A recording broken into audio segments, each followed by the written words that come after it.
মায়ার নবী 3 দিনের অনাহারি, পেটের মধ্যে পাথর বাঁধা, নবী হাঁটতে পারে না, চলতে পারে না।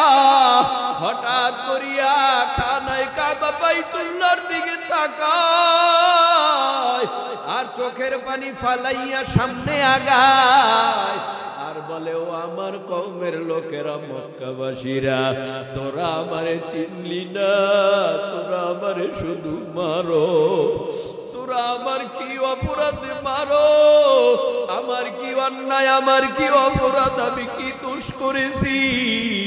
আমার দোষ তো একটাই, আমি কেন হকের দাওয়াত দেই, কোরআনের কথা কই, জান্নাতের রাস্তা কেন দেখাই, এটাই আমার অন্যায়। যাক, তোরা থাক, আমি চলিয়া যাই। মায়ার নবী নিজের বাবার দেশ, মায়ের দেশ, নিজের দেশ, জন্মভূমি ছাইরা সামনে আর আগাইতে পারে না, বুকটা মনে হয় ফাটিয়া যায়। যাইতে যাইতে হযরতে নবীর প্রিয় সাহাবী হযরতে আবু বকর সিদ্দিক রাদিয়াল্লাহু তাআলা আনহুর ঘরের দরওয়াজার কিনারায় গিয়া দাঁড়িয়ে টোকা মারছে, দরওয়াজাটা খুলে গেছে। লাব্বাইক ইয়া রাসূলুল্লাহ বলে আবু বকর নবীর সামনে হাজির। আল্লাহর নবী বলেন, আবু বকর, এত তাড়াতাড়ি তুমি কেমনে দরওয়াজাটা খুললা? তুমি ঘুমাও না? আবু বকর বলেন, নবী, আমি কেমনে ঘুমাই? আমি না আপনার বড় আশিক, আমি না আপনার বড় পাগল। ও নবী, আমার ঘুম আসেনি যেই দিন থেকে আপনি বলেছেন আবু বকর, কোন সময় জানি আল্লাহর অর্ডার হয়ে যাবে, মক্কা ছেড়ে মদিনায় হিজরত করা লাগবে, তুমি কিন্তু থাকবা আমার হিজরতের সাথী। ওই দিন থেকে আমি আবু বকর রাত্রবেলায় এই পিঠটা বিছানায় লাগাই না, আমি শুধু এই পিঠটা দরওয়াজার সাথে হেলান দিয়া দাঁড়াইয়া কান সজাগ করে আল্লাহ পাকের তাসবিহ পড়ি, জিকির করি, সারা রাত ঘুমাই না। ঐতিহাসিকরা লেখে 6 মাস পর্যন্ত আবু বকর এইভাবে হিজরতের জন্য নবীর অপেক্ষায় ছিল। লম্বা কথা, গারে হেরায় জাবালে সুরে গেছে, ওখান থেকে নবী আবার মদিনায়, মক্কার থেকে মদিনার পথ 450 কিলোমিটার। তদানীন্তন সময় এত সুন্দর রাস্তা ছিল না, উঁচু নিচু পাহাড়, কত কষ্ট হয়েছে নবীর। নবী সোজা মদিনায়, মদিনায় যাওয়ার পর মদিনার মানুষগুলি নবীরে বরণ করে নিল। অল্প দিনের ব্যবধানে মুসলমানের সংখ্যা বেড়ে দাঁড়ালো 313। আস্তে করে নবীকে আমার আল্লাহ বলে, মার তো জীবনে কম খাইলেন না, আবু জেহেল এখন আপনারে বদরের মাঠে ডাকে, আমি আল্লাহ আপনার সাথে আছি, ভয় নাই, বদরের মাঠে যান, আবু জাহেলের সাথে যুদ্ধের মোকাবেলায় অংশগ্রহণ করেন। নবী আমার 313 জন নিয়ে বদরের মাঠে গেছে। বদরের মাঠে যাইয়া ওই বদরের মাঠে যুদ্ধে জড়ায় গেল। যুদ্ধ করতে করতে এক পর্যায়ে মুসলমানের সৈন্য 14 জন শাহাদাত বরণ করলো। মুসলমান বিজয় অর্জন করে আবার মদিনায়। এই মুসলমানের বিজয় যে শুরু হইল, আর মুসলমানের বিজয় শেষ হয় নয়, অল্প দিনের ব্যবধানে মুসলমানের সংখ্যা বেড়ে দাঁড়ালো 10,000। বাংলার জমিনে যত পীর বুজুর্গ, আহলে হক বুজুর্গ, উলামায়ে কেরাম ছিলেন, ওয়াজ জগতে, তাফসীর জগতের সম্রাট আল্লামা সাঈদী রাহমাতুল্লাহি আলাইহি ছিলেন, যিনি বাংলায় বুখারী শরীফ তরজমা করেছেন। শাইখুল হাদিস আল্লামা আজিজুল হক রহমতুল্লাহ আলাইহি চলে গেছেন, মুফতি আমিনী রহমতুল্লাহ আলাইহি চলে গেছেন। এ বাংলার জমিনে সিংহবাগ মুসলমান যারা ছিলেন, সারসিনার নিসারউদ্দিন রহমতুল্লাহ আলাইহি চলে গেছেন। বর্তমানে গদিনেশিন পীর যিনি ছিলেন তিনিও কয়েকদিন আগে চলে গেছেন। চরমনায়ের জমিনে ঘুমন্ত ফজলুল করিম পীর সাহেব রহমতুল্লাহ আলাইহি চলে গেছেন। এক কথায় তারা চলে গিয়েছেন হকের আওয়াজ দিয়ে, বেঈমানদের কাছে তারা মাথা নত করে নাই। বেঈমানরা বলেছে তোমাদেরকে মামলা করে, হামলা করে, রিমান্ডে দিয়ে তোমাদেরকে মৃত্যু দিয়ে দিব। তারপরেও তারা বলেছিলেন আমরা মামলা খাইতে রাজি, হামলা খাইতে রাজি, ফাঁসির কাস্টে ঝুলতে রাজি, বেঈমানের কাছে মাথা নত করতে রাজি নয়। এই আওয়াজ দিয়ে তারা চলে গেছে। বেঈমানরা মনে করেছে সাইদি নাই, নিজামী নাই। বেঈমানরা মনে করেছে চরমনায়ের পীর নাই। বেঈমানরা মনে করেছে ওই উজানির পীরেরা নাই। বাংলাদেশের লক্ষ লক্ষ রুহানি সন্তান সাইদির আছে না নাই? বাংলাদেশে লক্ষ লক্ষ ফজলুল করিম রহমতুল্লাহ আলাইহির রুহানির সন্তানেরা আছে না নাই? আমাদের মধ্যে ভেদাভেদ আর রাখা যাবে না। আমরা একে অপরের বন্ধু হব।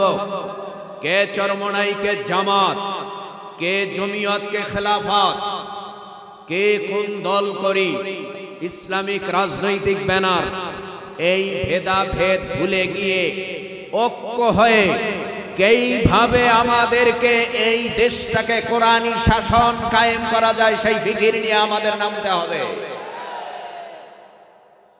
কিন্তু বেঈমানেরা এটা করতে দিবে না। তারা আদা জল খেয়ে নামবে। কিন্তু আমরা চাবো আমাদের এক বিন্দু রক্ত থাকা অবস্থায় মরণের আগে হলেও আমাদের স্বপ্ন কোরআনী শাসন এই দেশে কায়েম হবেই হবে ইনশাআল্লাহ। তবে গুতাগুতি করা যাবে না, ঠেলাঠেলি করা যাবে না, ধাক্কা ধাক্কি করা যাবে না, টুফির দিকে তাকানো যাবে না। তাকাতে হবে কালেমা ঠিক আছে নি। বরিশালের হুজুরের কালেমা, লক্ষ্মীপুরের হুজুরের কালেমা এক না আলাদা? এই ভাই ডিভাইড করেন কেন? একে অপরকে হিংসা করেন কেন? আপনার বাড়ি লক্ষ্মীপুর জেলায়, আমার বাড়ি বরিশাল জেলায়। আমার কোরআন আলাদা, আপনার কোরআন আলাদা না এক? নবী, আল্লাহ, কাবা, কালেমা সব যদি একই হয় তাহলে এই ব্যানারে আমাদের আইসা কোরআনের বিজয় হোক, এটাই আমাদের কাম্য। ঠিক কিনা বলেন? এটাই আমাদের কাম্য। কিন্তু এটা বেঈমানেরা চাবে না। এক স্বৈরাচার চলে গেছে। এই পার্শ্ববর্তী একটা দেশ নাকি আমাদের বন্ধু দেশ, সেই বন্ধু দেশ এখন শত্রুতে রূপান্তরিত হয়েছে। তারা একটা দলের উপরে মুখাপেক্ষী ছিল, যার কারণে বাংলাদেশকে, বাংলাদেশের জনগণকে সবাইরে শত্রু বানায় ফেলছে। আজকে আবার দেখলাম ইন্ডিয়ার মোদিজি বলে ৭১ সালে বাংলাদেশ স্বাধীন হয়েছে, এটা আমাদের কৃতিত্ব, এটা আমাদের কৃতিত্ব। মানে আমারাই, তারই মনে করে এই বাংলাদেশটা তাদের। তারা মনে করে অঙ্গরাজ্য, কিন্তু আমরা মনে করি এটা আমাদের স্বাধীন দেশ, এটা আমাদের জমিন। এই জমিনের দিকে যদি কেউ কুনজরে তাকায় তাদের চক্ষু আমরা উগরে ফেলতে জানি। কারণ এই স্বাধীন জমিন, এই জমিনের ১ ইঞ্চি পরিমাণ মাটির উপরে যদি কেউ থাবা দেয় কোন শত্রু, সাথে সাথে আমরা তাদের হাত ভেঙে ফেলব। কি আপনাদের ভিটা বাড়ির জন্য আপনাদের মায়া নাই? মায়া নাই? তারা কামানের ভয় দেখায়, তাদের মিডিয়ায় বিমানের ভয় দেখায়। অস্ত্রের ভয় দেখায়। আমরা জানি ভালো করে বেঈমানরা আমাদেরকে কিছু করতে পারবে না, কারণ তাদের কাছে যা না আছে আমাদের কাছে তা আছে। তাদের কাছে ঈমান নাই, আমাদের কাছে ঈমান আছে।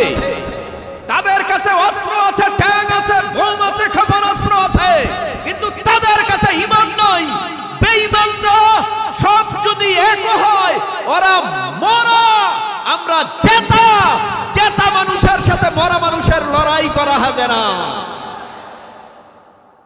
এটার দ্বারা কি প্রমাণ চান আপনারা?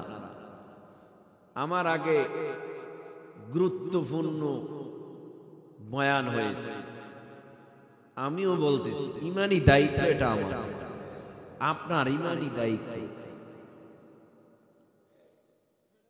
সব কথার এক কথা, আমরা কারো চক্ষুরাঙ্গানিকে পরোয়া করি নাই, এখনো করব না, ভবিষ্যতেও করব, সে যেই হোক। আপনারা জানেন না, শক্তির বলে জেহাদ হয় না, ওই শক্তির বলে যুদ্ধ হয় না, ক্ষেপণাস্ত্রের বলে যুদ্ধ হয় না। বেঈমানের কাছে সব আছে, কিন্তু ওদের কাছে ঈমান নাই। ওরা মরা, আমরা জিন্দা। আর আমাদের কাছে এমন এক অ্যাটম বোম আছে, তার কাছে ওরা আত্মসমর্পণ করতে বাধ্য। যুগে যুগে ইতিহাস স্বর্ণ অক্ষরে লেখা রয়েছে, কোন বেঈমান সংখ্যায় বেশি থাকা সত্ত্বেও, অস্ত্র থাকা সত্ত্বেও কিছু সংখ্যক মুসলমানের কাছে আত্মসমর্পণ করতে ওরা বাধ্য হয়, কারণ ওদের মনের মধ্যে মরণের ভয়। আর মুসলমানের মরণের ভয় নাই, মুসলমান মরলে শহীদ, বাঁচলে গাজী, এই নিয়তের সামনে জিহাদের ময়দানে এগিয়ে যায়। আমরা মরতে জানি, ঠিক না? লাশ বুকে নিয়ে গুলির পরে গুলি, ডানে গুলি, বামে গুলি, সামনে গুলি, হাতে ঢাল নাই, টেবিলের ঢাল বানাইছে। টেবিল বোঝেন না? টিন দিয়া দরজা বানায় এটারে ঢাল বানাইছে। এদেশের ছাত্র জনতার এত ভাবা, ডানে বাম থেকে গুলির আওয়াজ, কাম হবে কি? এরা তো চিন্তা করছে আমাদের মরতে হবে, তবুও এই দেশ থেকে স্বৈরাচারকে তাড়াতে হবে। এই চিন্তা ভাবনা কইরা নামছে, মরতে নামছে, এজন্য কিছু করছে, বাকিরা স্বাধীন। ঠিক কিনা বলেন? এ কথা বললে কি আপনাদের খারাপ লাগে? ওরে ভাই, চোররে যদি আপনি চোর না বলেন, আপনিও চোর, আপনিও চোর। ভালোকে ভালো, সাদাকে সাদা, কালোকে কালো বলতে হবে। আল্লাহ আমাদের বুঝার তৌফিক দান করে। আমিনের আওয়াজ সোলো দেন কেন? আরো জোরে। মনে করছেন আপনারা সংখ্যায় লোক কম? আরে ভাই, সংখ্যায় লোক কমেই তো ভালো। খাঁটি ঈমান চাই, খাঁটি ঈমান। ভেজাল ঈমান দিয়া ইসলাম কায়েম হবে না, খাঁটি পাকাপোক্ত ঈমানওয়ালা দিয়াই সারা বিশ্ব জয় করা সম্ভব। সুদ খাইছে, ঘুষ খাইতে আছে, মিথ্যা বলতে আছে, পরের জমি ঠেলতেছে, আর কপালে দাগ পরাইয়া মোনাজাত করে, আল্লাহ মাফ করে দাও। আল্লাহ কয়, জমি আগে ওরটা বুঝাই দে, তারপরে কয়। আগে ওর জমি ওরে বুঝাই দে, তারপরে আমার কাছে ক্ষমা চা, কারণ ওটা হকুল্লাহ, আমারটা আমি মাফ করে দিতে পারবো, হকুল ইবাদ, বান্দারটা আমি মাফ করবো না। রাগ করতেছেন? আল্লাহ আপনি আমাদের সবাইকে বুঝার তৌফিক দান করেন। এবার প্রশ্ন করি, আপনারা জবাব দেন। আসমানি কিতাব কয়খানা? কে? 104। নবী রাসূল পয়গম্বর কত? আমার সাথে বলেন, লক্ষাধিক। কত? লক্ষাধিক নবী রাসূল পয়গম্বর দুনিয়ার জমিনের মধ্যে আমার আল্লাহ পাঠাইলেন। এক একজন নবীকে যদি আল্লাহ এক একটা করে আসমানি কিতাব দিত, তাহলেও লক্ষাধিক আসমানি কিতাব থাকতো। কিতাব হলো মাত্র 104 খানা। 104 খানা আসমানি কিতাব আবার 104 জন নবীর উপরেও আল্লাহ নাজিল করেন নাই, মাত্র কয়েকজন নবীর উপরে 104 খানা আসমানি কিতাব আল্লাহ নাজিল করলেন। এর মধ্যে ছোট ছোট ছোট ছোট 100 সহিফা, বাকি বড় 4 খানা আসমানি কিতাব, একটা তাওরাত আর একটা জাবুর আর একটা ইনজিল আর একটা পবিত্র মহাগ্রন্থ আল কোরআন। এই 4টা কিতাব আবার 4 জন জলিলুল কদর পয়গম্বরের উপরে আমার আল্লাহ নাজিল করলেন। একজন পয়গম্বর মুসা আলাইহিস সালাম, আর একজন পয়গম্বর দাউদ আলাইহিস সালাম, আর একজন পয়গম্বর ঈসা আলাইহিস সালাম, আর একজন পয়গম্বর মুহাম্মদুর রাসূলুল্লাহ সাল্লাল্লাহু আলাইহি ওয়াসাল্লাম। মুসা নবীর উপরে আল্লাহ তাওরাত নাজিল করলেন, দাউদ নবীর উপরে আল্লাহ জাবুর নাজিল করলেন, ঈসা নবীর উপরে আল্লাহ ইনজিল নাজিল করলেন। আমার নবী আপনার নবীর উপরে আল্লাহ পবিত্র মহাগ্রন্থ কোরআনুল কারীম নাজিল করলেন। এই দুনিয়ার জমিনের মধ্যে এখন মুসা নবী নাই, দাউদ নবী নাই, ঈসা নবীও নাই। এই জমিনের মধ্যে এখন আমার আপনার নবী মুহাম্মদুর রাসূলুল্লাহ সাল্লাল্লাহু আলাইহি ওয়াসাল্লাম নাই। সমস্ত নবীরা বিদায়, নবী মুসা বিদায়ের পর মুসা নবীর উপরে নাজিলকৃত আসমানি কিতাব তাওরাত বিদায়, দাউদ নবীর উপরে নাজিলকৃত জাবুর বিদায়, ঈসা নবীর উপরে ইনজিল তাও বিদায়। ও সমাজ জানতে চাই, জিহ্বা নাড়াইয়া উঁচু আওয়াজে জবাব দিয়া বলো না ভাই, আমার নবীও তো নাই।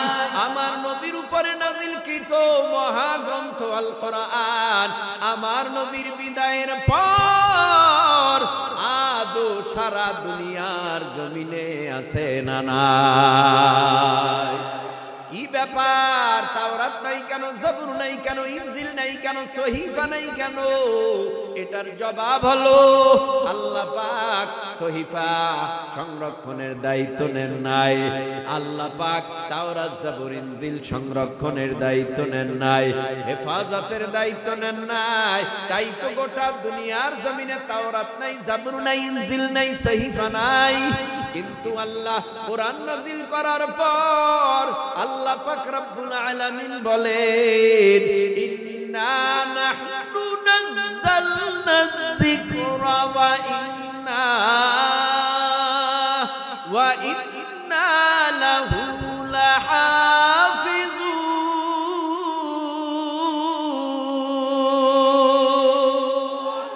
এই কালামে জিন্দা কোরআনে হাকিম হিকমতে লা ইয়াজালাস্তু কাদিম জামিউল ইলমি ফিল কোরআনে হাকিম তাকাসুরাত আনহু আফহামুর রিজালি ওয়া কোরআন কালামুল্লাহ বাশানো কদিমাস্তি নইনো। ইন্না নাহনু নাযালনা যিকরা ওয়া ইন্না লাহু লাহাফিজুন। আল্লাহ বলেন, নিশ্চয়ই কোরআন নাজিল করেছি আমি আল্লাহ, আর এই কোরআনের হেফাজতের জিম্মাদারিও নিলাম আমি আল্লাহ। এ মুরব্বি বাবা, এ যুবক তরুণ এ কিশোর একটু জিব্বা নাড়াইয়া উঁচু আওয়াজে বলো না ভাই, 1450 বছর হয়ে গেল কোরআন নাজিলের বয়স। কত বেঈমান এই দুনিয়ার জমিনে 1450 বছরের মধ্যে এলো গেল, কোন বেঈমান কোরআনের মধ্যে ভুল বের করতে পেরেছে? আরো জোরে বলেন। কিয়ামত পর্যন্ত পারবে? কেন পারবে না? আল্লাহ পাক রব্বুল আলামিন এই মর্মে বলে, যালিকাল কিতাবু লা রাইবা ফীহি হুদাল লিল মুত্তাকিন।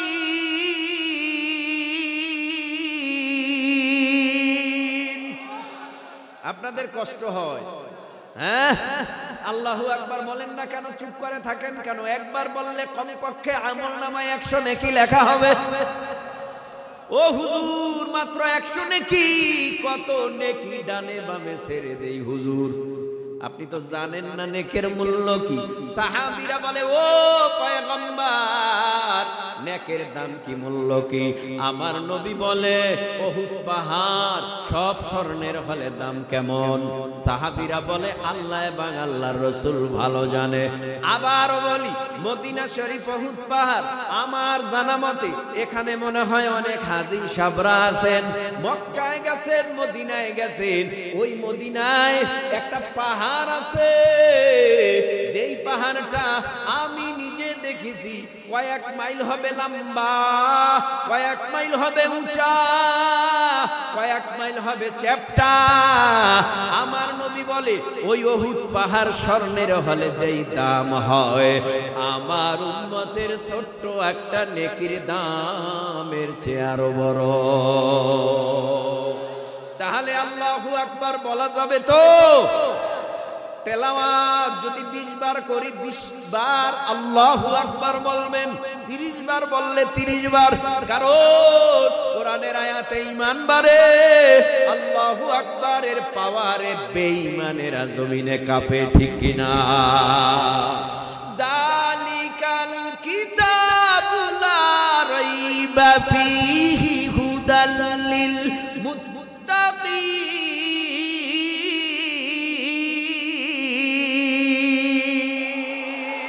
মুসলমানি বুয়াত গারদান নেহাদান ইনানে খুদ বদসতে খাজাদান গরব সুরত আদমি ইনসাবুদে আহমদবু জাহলো হানেক সাবুদে আদমিরা আদমি আদ লাজমাস উদরাগর গুনা বাশত হিজামাস।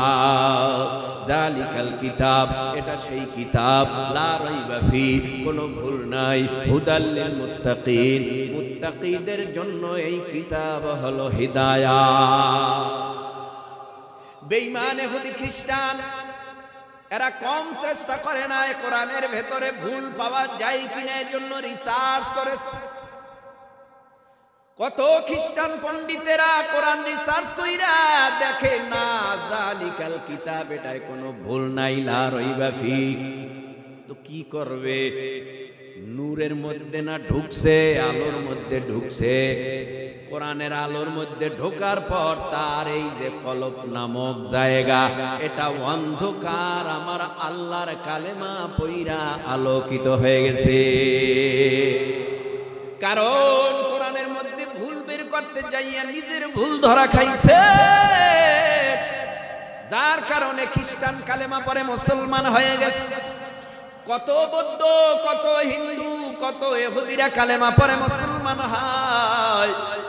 হিন্দুরা বহু শিক্ষিত পণ্ডিত ব্রাহ্মণ ঠাকুরেরা কালেমা পরে মুসলমান হইয়া কয় লা ইলাহা ইল্লাল্লাহ, আব্দুল্লাহর বেটা মোহাম্মদন, হরে কৃষ্ণ রাধন, মানিলে মান না মানিলে তুই নরকে যাতম। আমরা বলি নরক রে জাহান্নাম, ওরা বলে নরক। আমরা বলি জান্নাত, ওরা বলে স্বর্গ। কি বুঝায় কালেমা পরে মুসলমান হইয়া হিন্দু ধর্মদের ধর্ম ফাঁস করে লা ইলাহা ইল্লাল্লাহ, আল্লাহ বাদে কেহ মাবুদ নাই। আব্দুল্লাহর বেটা মুহাম্মদ, আব্দুল্লাহর ছেলেই তো মুহাম্মাদুর রাসূলুল্লাহ সাল্লাল্লাহু আলাইহি ওয়াসাল্লাম। এ হরে কৃষ্ণ রাধা, মানলে মান, না মানলে নরকে যাবি।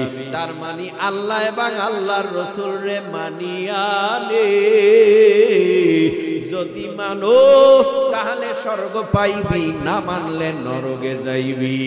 এরে আল্লাহর গোলাম, এই 1450 বছরের মধ্যে কত বেঈমান এলো আর গেল, কোরআনকে জমিনের সাথে দাবায় দেওয়ার, ফুদিয়া নিভায় দেওয়ার ষড়যন্ত্র করলো, কিন্তু কোন বেঈমান কোরআনের সাথে দুশমনি কইরা ইজ্জত নিয়া জমিনে কোমর সোজা করে দাঁড়ায় থাকতে পারে নাই। আমার আল্লাহ গজব দিয়া এই জমিনের মধ্যে তাদেরকে ধ্বংস করে দিয়েছে, ঠিক কিনা? ইয়ামান থেকে এসেছিল আল্লাহর ঘর খানায় কাবা বাইতুল্লাহ ভাঙার জন্য। আপনারা জানেন, সূরা ফিলের তাফসীর পড়বেন, আব্রাহার কথা উল্লেখ আছে, কেমন করে সাইজ করেছে। দুঃখের বিষয়, মসজিদ ভাঙা অন্যায় কাজ, এখানে আল্লাহর ইবাদত হয়, কিন্তু আমরা দেখলাম হাজার হাজার শতে শতে বছরের আগের মসজিদের জায়গার মসজিদ ইন্ডিয়ার ভেতরে পোড়াই দিতেছে, ভেঙে ফেলতেছে। আজমির শরীফ নাকি এখানে নিচে আগে মন্দির ছিল, উল্টা পাল্টা কথা বলতেছে। মাথা ঠিক নাই, মাথা ঠিক নাই। কারণ যখন জমিনের মধ্যে পতন আসে, তারা কি করে এটা নিজেরাও বলতে পারে না। এই জমিনের মধ্যেও কত দেখলাম, ভাবছিলাম 41 সালের আগে কোনো আওয়াজ চলবে না, 41 সালের আগে কোনো কথা হবে না, কিন্তু না না না না না, 15 যাইতে না যাইতেই বিদায়। ওই ইন্ডিয়ার মধ্যেও কি অবস্থা হবে একটু দেখা রাখবা। হয়তোবা আমাদের দেশের প্রাক্তন প্রধানমন্ত্রী হাসিনা পালাইয়া ইন্ডিয়া যাইতে পারছে, কিন্তু ইন্ডিয়ার প্রধানমন্ত্রী মনে হয় কোথাও পালাইয়া যাইতে পারবে না। কারণ যেই হারে অন্যায় শুরু করেছে এই বাংলাদেশে, আমরা নাকি সব হিন্দু মন্দির ভাইঙ্গা হতায়া লাইতেছি। কই আমরা এলাকার মধ্যে 2-4 জন হিন্দু আছে না নাই? কোন হিন্দু, এরা তো সংখ্যালঘু, বাংলাদেশেই থাকে, বাংলাদেশের নাগরিক, কোন হিন্দু বলতে পারে না আমরা সমস্যায় আছি। তবে 2-4টা যা হয়েছে 5ই আগস্টের পরে দলীয় ভাবে যারা আওয়ামী লীগ করত, কথা কয় না কেন? ওটা আওয়ামী লীগ করত, তখন তো ডানে বামে মানুষ তাকায় নাই, কারণ এটা জিদ্দে করেছে। কিন্তু তারপর থেকে আজ পর্যন্ত কোনো হিন্দু ঘরে আগুন দেওয়া হয় নাই, বাড়ি ঘর জ্বালায় দেওয়া হয় নাই, কোনো হিন্দুকে মারা হয় নাই। অথচ উগ্র হিন্দুরা ইসকনের মধ্য থেকে ওই চট্টগ্রামে আমাদের মুসলিম ভাই সাইফুলকে ওরা হত্যা করেছে। কিন্তু তারপরও আমরা বলি না, যাক দেখি তারপরও দেশটা শান্তিতে আসুক নাকি, এই চিন্তা ভাবনা করে আমরা কিছু বলি না। আর যদি আমরা কিছু বলতাম, এই দেশে কোনো হিন্দু তো দূরের কথা, অন্য কোনো সংখ্যালঘুরা থাকতে পারতো না। শুধু যদি আমরা মুসলিমরা থুতু ফালাইতাম, সাগরে বাইসা যাইতো। কথা কন না কেন?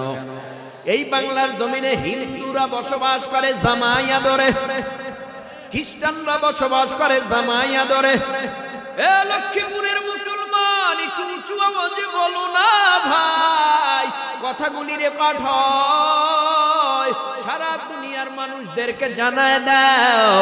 এই জমিনের মধ্যে হিন্দু, বৌদ্ধ, খ্রিস্টান, এহুদিনা ছাড়া চাকমা, মগ, শিখ, সংখ্যালঘু যারা আছে, বাংলাদেশের নাগরিক যারা আছে, মুসলিম ছাড়া যত ধর্ম অবলম্বী আছে, তারা আরামে আছে না নাই? তারা সুখে আছে না নাই? আজকে গ্রামের মধ্যে যাইয়া একটা হিন্দু ভাইরে জিজ্ঞেস করবেন, ভাই কেমন আছেন, ভালো আরামে আছেন নি? কয় হ্যাঁ। অনেক সময় অনেক হিন্দুরা মুসলমানের মতোই কয় আলহামদুলিল্লাহ ভালোই আছি। কথা কন না কেন? বহু হিন্দুরা সালাম দেয়, সালামের উত্তর দেয়, আছে না? আবার কয় যাইবেন নি? কয় ইনশাআল্লাহ। কি ব্যাপার ইনশাআল্লাহ বের হয় কেন? মুসলমানের দেশে থাইকা মুসলমানের সাথে চইলা মুসলমানের রীতিনীতি তার ভিতরে ঢুইকা গেছে। আমরা এই দেশে হিন্দুকে হিন্দু মনে কইরা চলি না, হিন্দুকে আপন ভাইয়ের মতো মোহাব্বত কইরা চলি। কিন্তু এটা ইন্ডিয়ারা চায় না। ইন্ডিয়ারা চায় দাঙ্গা বাজাইতে, ইন্ডিয়ারা চায় দাঙ্গা বাজাইতে। কারণ সমস্যা হলো একটা, বাংলাদেশে যদি একজন হিন্দুর ঘর বাড়ি জ্বালায় দেওয়া হয় রাজনৈতিক পলিটিক্সের মাধ্যমে, এটা যদি রাজনৈতিকভাবে কেউ জ্বালায় দেয় আলাদা কথা। কিন্তু আমাদের পার্শ্ববর্তী দেশ ইন্ডিয়াতে কত ভাইয়ের গলায় রশি লাগাইয়া টাইনা টাইনা ফাঁসি দিয়া মারছো, কত হিন্দু ভাইয়ের শরীরে আগুন জ্বালায় দিয়া মারছো নাকি? মুসলমানদেরও মারে, হিন্দুদেরও মারে, সব আমরা তো দেখি। তবে ইন্ডিয়াতে সংখ্যালঘু হলো মুসলমানেরা, তাও আবার কম নয়, 30 কোটি। কথা বোঝেন নাই মনে হয়? মুসলমান সংখ্যালঘু হলেও মুসলমান সংখ্যায় কম না, 30 কোটি মুসলমান। এরে নবীর উম্মত, সব কথার এক কথা, আমরা হিন্দুকে হিন্দু মনে করব না। নবীর আদর্শ দিয়া হিন্দু কালেমা পড়ে মুসলমান হবে, নবীর আদর্শ দিয়া খ্রিস্টান কালেমা পড়ে মুসলমান হবে। নবীর আদর্শ দিয়া নবীর চরিত্রে চরিত্রবান হইয়া আমি যদি খ্রিস্টানের কাছে যাইয়া দাওয়াত দেই, খ্রিস্টানও বলবে তোমার আদর্শ নবীর আদর্শ না, কত সুন্দর।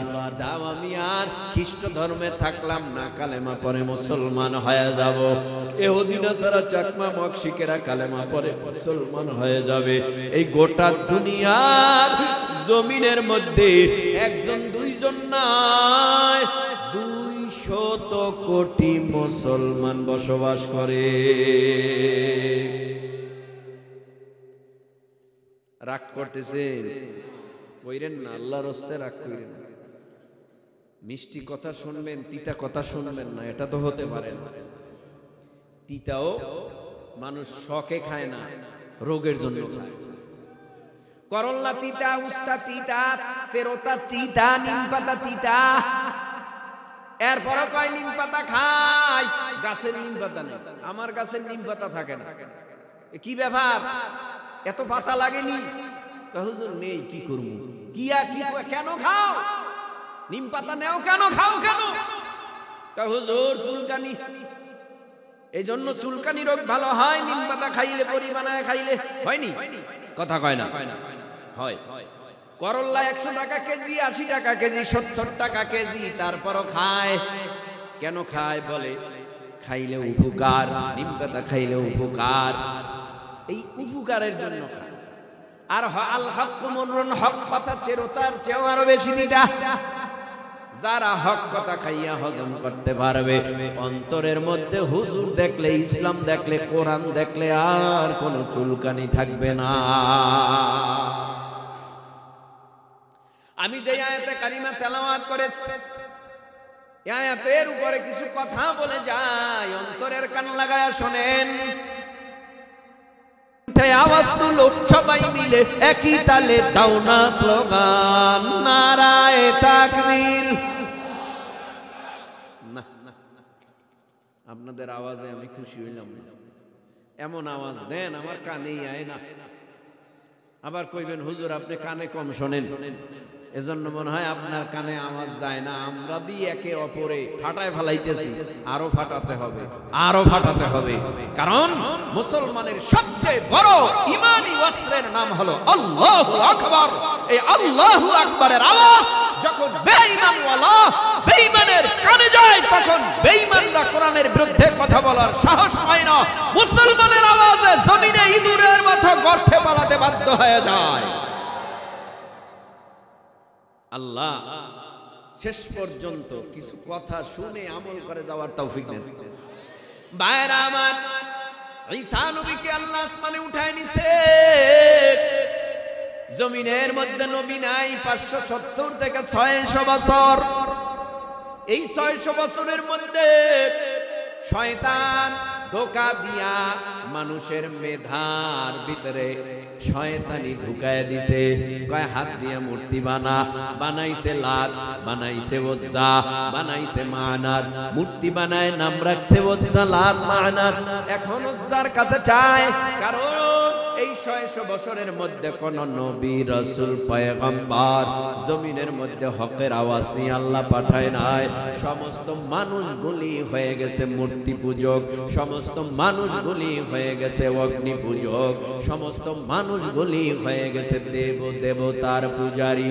কারণ আল্লাহর ইবাদত করনেওয়ালা তদানীন্তন সময় কেউ ছিল না।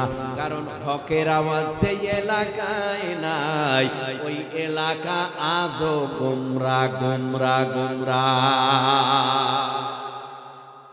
হকের আওয়াজ আজও যেখানে নাই, ওই জায়গাটা আজও গুমরাহির ভিতরে নিমজ্জিত, ঠিক কি না? মক্কা নয়, শুধু গোটা দুনিয়ার মানুষগুলি অসভ্য হয়ে গেল।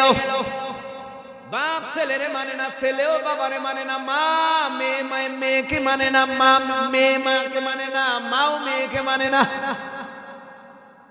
যেই জামানাটার কথা আল্লাহ কোরআনের ভেতরে উল্লেখ করেছে, জাহিলিয়াতের যুগ, অন্ধকার যুগ। ওয়াকারনা ফি বুয়ুতিকুন্না ওয়ালা তাবাররাজনা তাবাররুজাল জাহিলিয়াতিল উলা।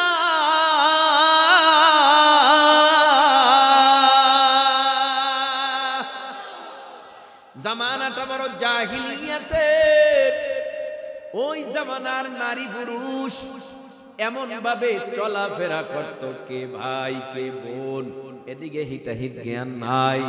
কারণ মানুষ মূর্খ মূর্খ মূর্খ অসভ্য হয়ে গেছে। দ্বীনি শিক্ষা ছিল না, কোরআনী শিক্ষা ছিল না, ইসলামী শিক্ষা ছিল না, নবীর আদর্শের শিক্ষা ছিল না। মানুষগুলি দুনিয়ার শিক্ষায় শিক্ষিত হইয়া আল্লাহ না চেনার কারণে সব অসভ্য হয়ে গেল। ওই মক্কার জমিনে সমস্ত বেঈমান আল্লাহর ঘর খানায় কাবা বাইতুল্লাহর মধ্যে একটা দুইটা নয় 360 মূর্তি ঢুকাইয়া উলঙ্গ অবস্থায় ওই খানায় কাবা বাইতুল্লাহ তাওয়াফ করাকে সওয়াবের কাজ মনে করত। ওই মক্কার মানুষগুলি সব অসভ্য হয়ে গেল। লম্বা কথা হবে না, সংক্ষেপে টেনে আমি মোটামুটি বুঝাইয়া আমি সামনে যাওয়ার চেষ্টা করি। পয়গম্বর আরবি সাল্লাল্লাহু আলাইহি ওয়াসাল্লাম দুনিয়ার জমিনের মধ্যে এখনো আসেন নাই, আসবে।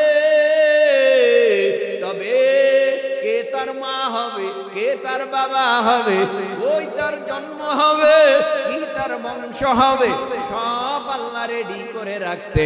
বাবা আব্দুল্লাহর ঔরসে, মা আমেনার গর্ভে, মক্কা নগরীতে কুরাইশ বংশের ভেতরে আমার আল্লাহ মুহাম্মাদুর রাসূলুল্লাহ সাল্লাল্লাহু আলাইহি ওয়াসাল্লামকে পাঠাইলেন। জমিনের মধ্যে নবী যখন আগমন করলো, আমার নবী আস্তে আস্তে করে বড় হইতেছে। নবীর চলাফেরা একরকম, ওই মূর্তি পূজকদের চলাফেরা আর এক রকম, অগ্নি পূজকদের চলাফেরা আর এক রকম। আমার নবীর সাথে তাদের কোনো তাল মিলে না। তারপরও নবী যাবে কোথায়? বংশ এক, জন্ম একই জায়গায়, কিন্তু মায়ার নবী মূর্তি পূজা দিলে দেই, মূর্তি পূজা দিলে দেখা, মূর্তি পূজকদেরকে দেখা আফসোস করে আর চিন্তা করে, এই মূর্তির কাছে কিছু নাই, আগুনের কাছে কিছু নাই, দেবতার কাছে কিছু নাই। কেন তারা ইবাদত করে, আফসোস করে, কিন্তু নবী বলে না এটা শিরক করবা না। 40 বছর আগ পর্যন্ত নবীরে সবাই বলেছে আল আমিন, নবী তুমি অনেক ভালো, তুমি বিশ্বাসী, তুমি সত্যবাদী, তোমার মতো এত ভালো মানুষ এই মক্কার জমিনে আর একজন নাই। মায়ার নবী যখন নবুয়ত পায় আল্লাহর তরফ থেকে, আমার আল্লাহ ঘোষণা করলেন ইয়াতলু আলাইহিম আয়াতি, ও পয়গম্বর আর ঘরে বসে থাকা যাবে না, এখন থেকে আপনার দায়িত্ব আপনার কাঁধে চেপে বসেছে। ইয়াতলু আলাইহিম আয়াতি, কোরআনের আয়াত আপনার উপরে নাজিল হয়, এই কোরআনের আয়াত তেলাওয়াত কইরা তরজমা কইরা সঠিক রাস্তাগুলি দেখান, জান্নাত জাহান্নামের রাস্তাগুলি দেখায় দেন। কোন রাস্তায় মানুষগুলি চললে জান্নাত পাইবে, কোন রাস্তায় মানুষগুলি চললে জাহান্নামে যাইবে, এদেরকে কোরআন দিয়া আপনি বুঝাইয়া দেন। নবী যখন এই বুঝাতে আরম্ভ করলো, আবু জাহাল কায় বাপ দাদার ধর্মের উপরে চুনকালি লাগাবা না মুহাম্মদ, সাবধান, মক্কার জমিনে যদি থাকতে হয় তাহলে আমাদের বাপ দাদার ধর্ম মেনেই থাকা লাগবে, নতুন কোন ধর্মের আওয়াজ দেওয়া চলবে না। মনে রাখবেন এখান থেকে নবীর সাথে কিন্তু একজনও মুসলমান নাই, সব বেঈমান। আমার আল্লাহ আমার নবী ছাড়া আর নবীর সাথে কেউ নাই। আস্তে আস্তে আস্তে আস্তে আস্তে আস্তে করে নবী প্রথম প্রাথমিক পর্যায়ে মায়ার নবী দ্বীনের দাওয়াত, কোরআনের দাওয়াত, তাওহীদের দাওয়াত, ইসলামের দাওয়াত গোপনে গোপনে দিল 2 বছর। কয় বছর? হকের আওয়াজ কিন্তু গোপন থাকে না, প্রকাশ হয়ে যায়। হঠাৎ একদিন প্রকাশ হয়ে গেল আবু জাহালের সামনে। আবু জাহাল কয় কালেমা বন্ধ করো। কয় কেন চাচা, আপনিও যেই আল্লাহর বান্দা আমিও সেই আল্লাহর বান্দা, আপনিও যেই আসমানের সূর্যের আলো খান আমিও সেই আলো ব্যবহার করি, তার মানে অনেক নসিহা, অনেক কথা। শেষ পর্যন্ত বললেন যদি মক্কায় থাকতে হয় যুক্তি দিয়া থাকা যাবে না, বাপ দাদার ধর্ম মেনেই থাকতে হবে, নালে তোমাকে দেশান্তরিত করে ফেলবো। নবী আমার চোখের পানি ফালাইয়া কান্না করে আর বলে ও চাচা আমার মা নাই, আমার বাবাও নাই, আজকে আমার মা থাকলে মার সহযোগিতায় দিন প্রচার করতাম, বাবা থাকলে বাবার সহযোগিতায় দিন প্রচার করতাম, আমার দাদাও নাই, চাচারাও নাই, বংশের ভিতরে আপনি আমার চাচতো চাচা, আপনি যদি আমাকে মারেন, আমাকে তাড়ায় দেন, আমি কোথায় যাব? তবে একটা কথা ভালো কইরা মনে রাখবেন, আমাকে যদি আপনি মাইরা ফেলার ষড়যন্ত্র করেন, আমি হকের আওয়াজ, কোরআনের আওয়াজ, ইসলামের আওয়াজ বন্ধ করব না, কারণ এই জমিনে যতদিন বাঁচব হকের আওয়াজ দিয়াই আমি মুহাম্মদ বাঁচব। আখিরি জামানার পয়গম্বর মুহাম্মদুর রাসূলুল্লাহ সাল্লাল্লাহু আলাইহি ওয়াসাল্লাম এইভাবে বেঈমানের কোনো বাধা মানে না, চোখে চোখ রেখে কথা বলে, চোখে চোখ রেখে নবী কথা বলে। নবী কাউকে ভয় করে না, কারণ যার ভিতরে আল্লাহর ভয় আছে সে তামাম পৃথিবীর কাউকে পরোয়া করে না, ভয় করে না, কারণ আল্লাহর ভয় যার সিনায় আছে তার কাছে দুনিয়ার ভয় বড় জাররা পরিমাণ। আল্লাহর ভয় অন্তরে ঢুকাইয়া নবী চলে। 13টা বছর নবী মক্কার জমিনে কাটাইল। 13 বছর কাটানোর পর হঠাৎ করিয়া আবু জাহেল টের পাইতেছে মুহাম্মাদের পিছে দি মানুষগুলি খালি ছুটে যায়, এত বাধা দেই মানে না। মুহাম্মদ রে এত ভালোবাসে মানুষেরা, মুহাম্মদকে এত মহাব্বত করে মানুষেরা। ব্যাপারটা কি? এত মহাব্বত কেন করে, এত ভালো কেন বাসে? নবীর এমন একটা নুরানি মায়াবী চেহারা, তা দেখাও পাগল। নবী যেই রাস্তা দিয়া যায়, ওই রাস্তা দিয়া অন্য কেউ গেলেই বুঝতে পারে নবী মুহাম্মদ এই রাস্তা দিয়া গেছে। কারণ কি? নবীর শরীর থেকে মেশক আম্বরের ঘেরান আসতো, নবীর পিছনে পিছনে পিছনে পিছনে ছুটে চলতো। হঠাৎ মায়ার নবীর কণ্ঠের তালাওয়াত এত মধুর, আবু জাহেল বিছানায় বালিশে শীতান দিয়া ঘুমাইছে।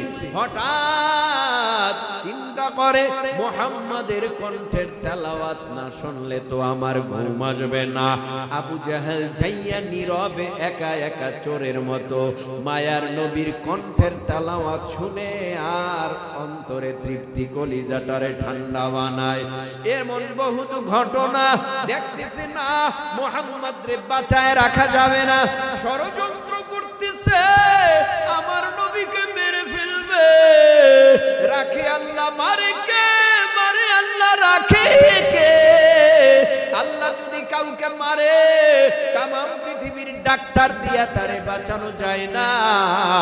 আমার আল্লাহ যদি কাউকে বাঁচায় রাখে, তামাম পৃথিবীর অস্ত্র দিয়াও তারে মারা যায় না। আখিরি জামানার পয়গম্বরকে মারবে, এ যুবকে, তরুণে, কিশোর, দেখো অন্তরটা নরম বানায়া দুই এক ফোঁটা নবীর মোহাব্বতে চোখের পানি ফেলতে পারো কিনা। নবীর বাড়ির দরওয়াজায় গভীর রাত্রে মায়ার নবীর ঘর অবরোধ করে রাখছে। চতুর্দিকে তলোয়ার নিয়া, তীর নিয়া, ধনুক নিয়া, খঞ্জর নিয়া দাঁড়ায় আছে। ওই দিন মায়ার নবীর কাছে হযরতে আলী রাদিয়াল্লাহু তাআলা আনহু ছিলেন। হঠাৎ করে জিবরাইল আলাইহিস সালাম আয়েশা নবীরে বলে, ও পয়গম্বর, আর এই মক্কার জমিনে থাকা যাবে না। আপনার আপনজনেরা আপনাকে মারার জন্য তৈয়ার, আপনাকে মারবে, আপনাকে হত্যা করবে। আবু জাহেল শতে শতে নওজোয়ান যুবক নিয়া আপনার বাড়ির চতুর্দিক অবরোধ করে রেখেছে। এখন আপনি থাকলেন মেরে ফেলবে। আপনি এখন কি করবেন? এখনই মক্কা ছেড়ে মদিনায় হিজরত করে যান। হযরতে আলীকে নবী বলে, ও আলী রে, এইমাত্র জিবরাইল আলাইহিস সালাম আসলো, আমার ঘরের চতুর্দিক বেঈমানেরা অবরোধ করে রেখেছে, আমারে হত্যা করবে। এখন এই মক্কা ছেড়ে মদিনায় যাওয়া লাগবে। তুমি কি আমার বিছানায় একটু আমার চাদরটা মুড়ি দিয়ে ঘুমে থাকতে পারবানি? হযরতে আলী বলে, ও পয়গম্বর, আপনারে আমি জীবন দিয়েও ভালোবাসি। আমি যদি আপনার বিছানায় আপনার চাদর মুড়ি দিয়ে ঘুমায়া থাকি, এই সুযোগে যদি আপনি মক্কা ছেড়ে মদিনায় বেঈমানের হাত থেকে ছুটে সামনে আগায়া যেতে পারেন, এর থেকে আর ভালো কি হতে পারে নবী? বেঈমানেরা আইসা আপনারে পাবে না। আমি এটাও জানি, আমাকে পাইয়া বেঈমানেরা হত্যা করবে, আমাকে মারবে, দেহ থেকে কল্লা ফালায় দিবে। তাও আমি পরোয়া করি না নবী, তারা আমাকে মারুক, আপনি বেঁচে থাকেন।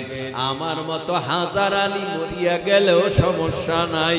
আপনার গায়ে যদি একটা কাঁটার আসর লাগে, আমি বড় ব্যথা পাবো নবী। আমার কলিজাটা ছিদ্র হয়ে যাবে, চৌচির হয়ে যাবে।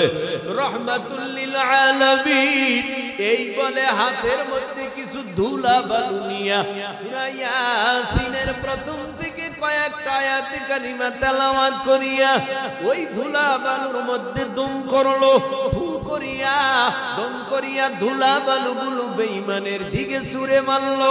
ধুলা বালু বেঈমানের চোখে আমার আল্লাহ পৌঁছায় দিল। এই সুযোগে মায়ার নবী বের হইয়া দরজার সামনে যারা ছিল তারা তো চক্ষু ডলে, চোখে দেখে না। বেঈমানদের ধাক্কা দিয়া বের হইয়া আস্তে আস্তে করে সামনে আগায়। নবী যেদিন মক্কা ছাড়িয়া মদিনায় যায়, ওই দিন মায়ার নবী 3 দিনের অনাহারী, পেটের মধ্যে পাথর বাঁধা, নবী হাঁটতে পারে না, চলতে পারে না। হঠাৎ করিয়া খানায় কাবা বাইতুল্লাহর দিকে তাকায় আর চোখের পানি ফালাইয়া সামনে আগায় আর বলে, ও আমার কওমের লোকেরা, মক্কাবাসীরা, তোরা আমারে চিনলি না, তোরা আমারে শুধু মারো। তোরা আমার কি অপরাধে মারো? আমার কি অন্যায়, আমার কি অপরাধ, আমি কি দোষ করেছি? আমার দোষ তো একটাই, আমি কেন হকের দাওয়াত দেই, কোরআনের কথা কই, জান্নাতের রাস্তা কেন দেখাই, এটাই আমার অন্যায়। যাক, তোরা থাক, আমি চলিয়া যাই। মায়ার নবী নিজের বাবার দেশ, মায়ের দেশ, নিজের দেশ, জন্মভূমি ছাইরা সামনে আর আগাইতে পারে না। বুকটা মনে হয় ফাটিয়া যায়। যাইতে যাইতে হযরতে নবীর প্রিয় সাহাবী হযরতে আবু বকর সিদ্দিক রাদিয়াল্লাহু তাআলা আনহুর ঘরের দরওয়াজার কিনারায় গিয়া দাঁড়িয়ে টোকা মারছে। দরওয়াজাটা খুলে গেছে। লাব্বাইক ইয়া রাসূলুল্লাহ বলে আবু বকর নবীর সামনে হাজির।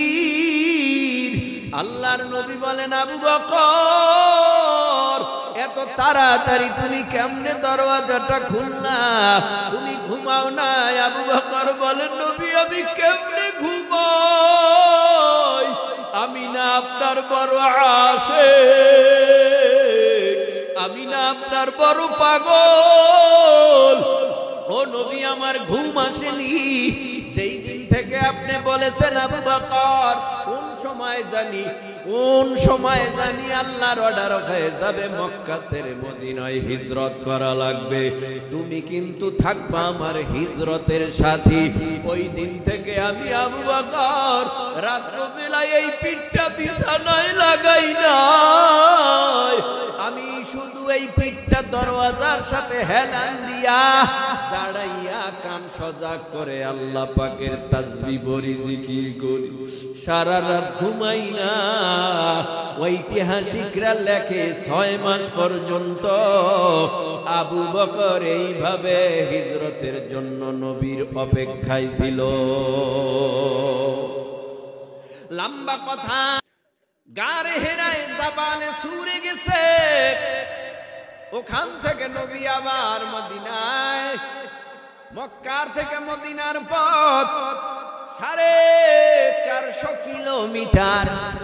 তদানীন্তন সময় এত সুন্দর রাস্তা ছিল না, উঁচু নিচু পাহাড়, কত কষ্ট হয়েছে নবীর। নবী সোজা মদিনায় যাওয়ার পর মদিনার মানুষগুলি নবীরে বরণ করে নিল। অল্প দিনের ব্যবধানে মুসলমানের সংখ্যা বেড়ে দাঁড়ালো 313। আস্তে করে নবীকে আমার আল্লাহ বলে, মার তো জীবনে কম খাইলেন না। আবু জাহেল এখন আপনারে বদরের মাঠে ডাকে, আমি আল্লাহ আপনার সাথে আছি, ভয় নাই, বদরের মাঠে যান। আবু জাহেলের সাথে যুদ্ধের মোকাবেলায় অংশগ্রহণ করেন। নবী আমার 313 জন নিয়ে বদরের মাঠে গেছে। বদরের মাঠে যাইয়া ওই বদরের মাঠে যুদ্ধে জড়ায় গেল। যুদ্ধ করতে করতে এক পর্যায়ে মুসলমানের সৈন্য 14 জন শাহাদাত বরণ করলো। মুসলমান বিজয় অর্জন করে আবার মদিনায়। এই মুসলমানের বিজয় যে শুরু হইল, আর মুসলমানের বিজয় শেষ হয় নয়। অল্প দিনের ব্যবধানে মুসলমানের সংখ্যা বেড়ে দাঁড়ালো 10,000। কত হাজার? 10,000 মুসলমান বেড়ালো দাঁড়ালো। এই অল্প দিনের ব্যবধানে মুসলমানের সংখ্যা যে 10,000 বাড়লো, আর কি মুসলমান পিছপা হয় না? এই তো মুহাম্মাদুর রাসূলুল্লাহ সাল্লাল্লাহু আলাইহি ওয়াসাল্লাম মদিনা চলে গেলেন। অল্প দিনের ব্যবধানে মদিনা দখল করে, মক্কা দখল করে, মক্কা বিজয় অর্জন করলেন। মুসলমানের সংখ্যা অল্প দিনের ব্যবধানে বেড়ে গেল 1.25 লক্ষ। সুবহানাল্লাহ। আরো আস্তে করতে 1.25 লক্ষ এলাকায় আছেন। আপনাদেরকে সাধুবাদ। মোদির কথায় চইতেন না, মোদির কথায় চইলেন না। আপনি মোদির দেশের লোক না, আপনি বাংলাদেশের নাগরিক। কথা বলে না কেন? আপনি বাংলাদেশের নাগরিক, বাংলাদেশে আরামে আছেন, শান্তিতে আছেন, আমাদের সাথে মিলে মোহাব্বতে থাকেন। ঠিক নেই? আল্লাহ আমাদের বুঝার তৌফিক দান করুন। আমিনের আওয়াজ আরো আসতে দেন। তাহলে অমুসলিমের ঘরে খাওয়া যাবে না ইনশাআল্লাহ, নাকি খাইবেন? খাইবেন ভাই। এই সমাজের মধ্যে কি সমস্যা জানেন? একটা সমস্যা, হিন্দুদের বিয়া মুসলমানের বিয়া এখন এক হয়ে গেছে। একই কাটিং, একই ডাইস। তা কেমনে? হিন্দুরাও ডেক বাজায়, সেট বাজায়, মুসলমানের বাড়িতেও ডেক বাজায়, সেট বাজায়।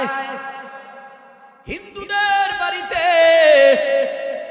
বিয়ায় মাইয়া নাচায়, মুসলমানের বাড়িও বিয়ায় মাইয়া নাচায়। হিন্দুরাও গায়ে হলুদ করে, মুসলমানের মাইয়া পোলাও গায়ে হলুদ করে। হিন্দুদের মধ্যেও মাঝে মধ্যে যৌতুক নেয়, মুসলমানের সন্তানেরাও মাঝে মধ্যে যৌতুক নেয়। ব্যবধানটা কোথায়? এক জায়গায় হিন্দু হইয়া তারা সব করে, এটা তাদের ব্যাপার। কিন্তু মুসলমান হইয়া যে তুমি করো, তুমি কি মুসলমান আছো না বিধর্মী হয়ে গেছো? এটাই তোমার কাছে প্রশ্ন। রাগ কইরেন না ভাই, আমারে দাওয়াত দিবেন না আগামীতে, সমস্যা নাই, না দিলে কিন্তু সুযোগ পাইছি একটু কয়ে গেলাম, ঠিক না? এজন্য রাগ কইরেন না। আপনারা মিল মোহাব্বতে বসবাস করেন ভাই। আবারও বলছি, কে চরমনাই, কে সারসিনা, কে জামাত, কে জামাতে ইসলাম, কে তবলিগ, কে হেফাজত, কে জমিয়ত, কে খেলাফত, এদিকে না তাকাইয়া আমার কালেমা, আপনার কালেমা, সবার কালেমা এক হিসাবে একে অপরের সাথে মোহাব্বতের ব্যবহার করব ইনশাআল্লাহ। জি জি, আলহামদুলিল্লাহ। মুআজ্জাজ আমাদের দোয়া করে দিবেন। দোয়ার আগে হুজুরের মুখ থেকে বলা উচিত ছিল, বাকি হুজুর কষ্ট দিতে আমরা চাই না। আমরা আপনাদের কাছে, উনি আমাদের জিজ্ঞাসা করছে আমাদের কোনো কালেকশন আছে কিনা, আমরা বলছি না, এতে উনি অনেক খুশি হয়েছে। আমরা কোনো সময় কালেকশন করি না, আপনারা জানেন। কি বলেন? সদস্য হবে ইনশাআল্লাহ। আমি আশাবাদী হবে। ডানে বামে কত কিছু দেখি, আপনারা রাগ করেন, বাম থেকে ডান থেকে কত কিছু দেখতেছি, গেছে গিয়া আবার সেই জায়গায় আর এক দল, আবার একই অবস্থা, একই হালা।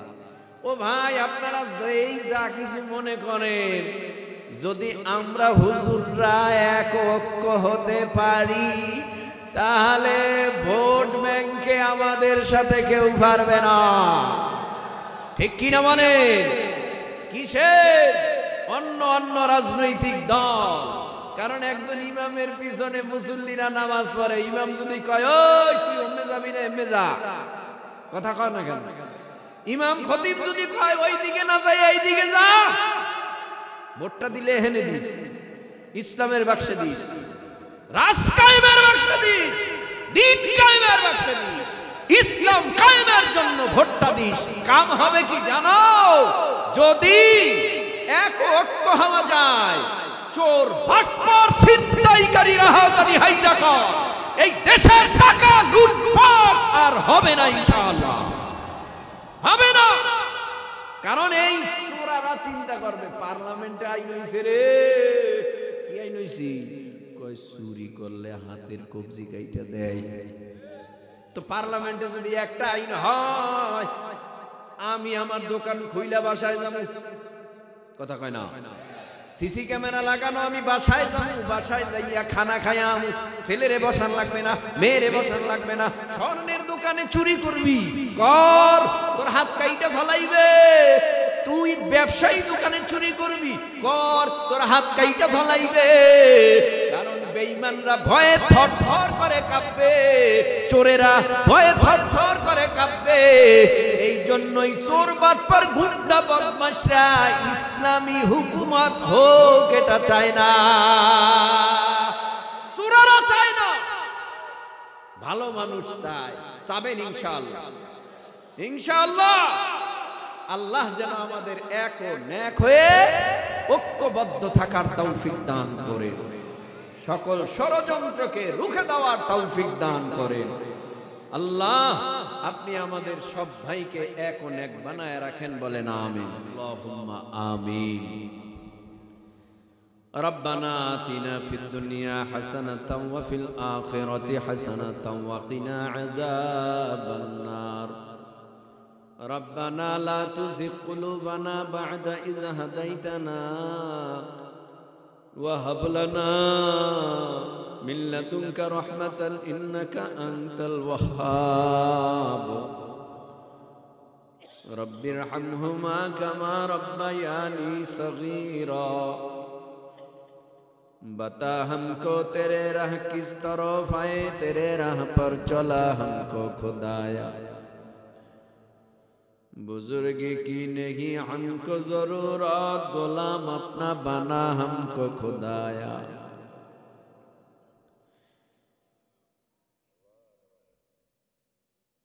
اللهم إنك عفو كريم تحب العفو فاعف عنا. اللهم أجرني من النار. اللهم اغفر لي يا أرحم الراحمين، يا أرحم الراحمين، يا أرحم الراحمين. ও কাবার মালিক, আরশের মালিক, জান্নাত জাহান্নামের মালিক, রাত গভীর হয়ে গেছে। এই গভীর রাত্রে আমরা কারো দরওয়াজায় যাই নাই, আপনার আরশে আজিমের দরওয়াজার কিনারায় গুনাহ নিয়ে হাজির। আপনি আমাদেরকে লাথি মারিয়া তাড়াইয়া দিয়েন না, সরাই দিয়েন না, ভাগায় দিয়েন না। আপনি যদি আপনার দরওয়াজা থেকে আমাদের তাড়াইয়া দেন, আমরা কার দরওয়াজার কিনারায় যাব? আল্লাহ আপনি একটু কুদরতি নজর দিয়া তাকায় দেখেন কে কোন নিয়তে হাত উঠাইছে। দয়া করে মায়া করে আমাদের সকলের মনের নেক নিয়তকে কবুল করে নেন। আমরা যারা হাত তুলেছি, অনেকের মা নাই, অনেকের বাবা নাই। আজকে শীত মানে না, কম্বল গায়ে দেই, খেতা গায়ে দেই, ল্যাব গায়ে দেই, জাজিমার তোষকের উপরে ঘুমাই। আমার মা কবরে কেমনে এই ঠান্ডার ভিতরে ঘুমায়। আমার বাবা কেমনে কবরে ঠান্ডার ভেতরে ঘুমায়। ও আল্লাহ, আমাদের যাদের মা নাই, বাবাও নাই, সকলের মা বাবার কবর আপনি জান্নাতুল ফিরদাউসের বাগান বানায়া দেন। এলাকার মধ্যে বহু কবর, কবরবাসী তাকায় থাকে দোয়ার জন্য। আয় আল্লাহ, আমরা হাত তুললাম, যাদের মা বাবা কবরে ঘুমাই, সমাজের বহু মুরব্বীরা কবরে চলে গেছে, যে যেই গোরস্থানে রাস্তার পাশে ঘুমায়, সকলের কবরের আযাব। প্রবাস থেকে যে সমস্ত ভাইয়েরা হুজুরকে মোহাব্বত করে টাকা পয়সা দান করেছে, সকল ভাইদের কবুল করো।